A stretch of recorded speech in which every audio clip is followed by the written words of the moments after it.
Here's what's making news on Roadshow. Ford is wiping some egg off its face today.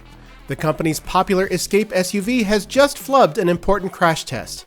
The Insurance Institute for Highway Safety's passenger-side small overlap front crash is one of the toughest in the business, and the Blue Oval's compact crossover didn't fare well. The Escape netted a poor mark after its passenger-side curtain airbag failed to deploy. The IIHS tested 7 different small SUVs, and the Escape performed the worst, followed by Mitsubishi's Outlander Sport. BMW is getting into the subscription game. The German automaker has just announced Access by BMW, a pilot program based in Nashville. The plan allows members to select from a range of different models, including cars and SUVs, to suit their moods and needs, with the vehicles delivered by a concierge fully fueled and detailed.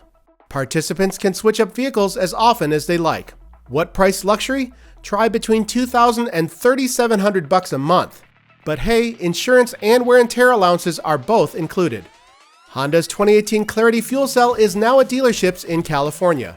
The oddly styled hydrogen-powered sedan is available at a dozen dealers for $369 a month, with just under $3,000 due at signing. Helping make that 36-month lease more attractive is $15,000 worth of hydrogen fuel and a 20,000-mile per year allowance. Customers will also likely be eligible for a $5,000 state rebate and access to California's coveted carpool lanes without a passenger. Find more on these stories over at theroadshow.com. We'll talk to you tomorrow.